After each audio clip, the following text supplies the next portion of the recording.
Potensi terpaparnya kembali virus corona pada pasien yang sebelumnya telah dinyatakan sembuh bisa terjadi.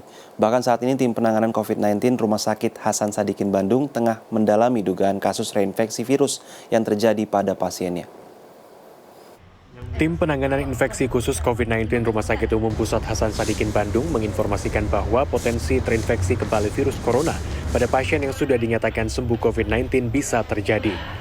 Hal itu berdasar pada temuan kasus serupa di 5 negara, yaitu Hong Kong, Belanda, Belgia, Ekuador, dan Amerika Serikat.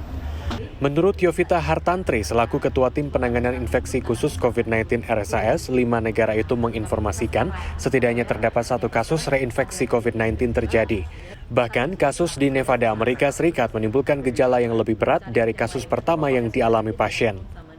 Jadi memang kebetulan gejala yang muncul di kasus di US itu yang kedua lebih berat dibandingkan yang pertama. Yang pertama dikatakan hanya ada demam, batuk ringan ya. Lalu yang kedua itu ada sesak nafas gitu. Jadi ada tanda-tanda dia hipoksi, jadi kekurangan oksigen. Jadi dugaannya apakah memang yang kedua dia terinfeksi karena mereka sudah sudah lakukan sequencing genom dan mereka sudah nyatakan itu suatu keadaan reinfeksi. Kasus reinfeksi virus atau terpaparnya kembali virus COVID-19 pada pasien yang dinyatakan sembuh tengah menjadi perhatian tim RSAS. Pasalnya, saat ini RSAS juga tengah mendalami dugaan 1 pasien yang kembali datang ke RSAS pada Oktober ini yang sebelumnya pada Juni lalu pernah mendapat perawatan.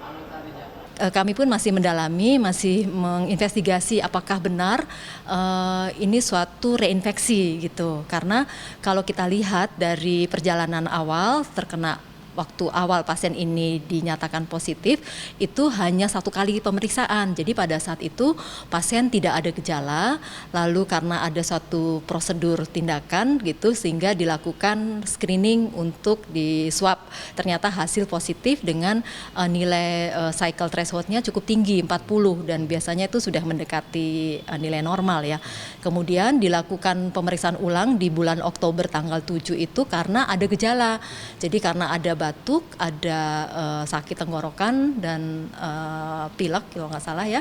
Jadi itu sudah sekitar 13 hari ada keluhan, lalu dilakukan swab ternyata hasilnya positif. Nah, jadi dari situ dan terus kami ulang pun keesokan hari atau 2 hari lagi kita periksa ternyata juga memang masih positif. Jadi kelihatannya yang confirm yang terakhir ini, tapi yang pertama di bulan Juni ini apakah suatu infeksi juga, ini yang mesti harus dikaji lagi ya, mesti dilihat lagi apakah betul, sehingga kami juga masih belum bisa memastikan apakah ini suatu kasus reinfeksi. Yovita menambahkan untuk menghindari paparan virus pertama atau bahkan kedua selama vaksin dalam proses adalah menerapkan protokol kesehatan, mulai dengan mengenakan masker, mencuci tangan, dan menjaga jarak aman. Kiki Haryadi, Kavijati, Bandung, Jawa Barat.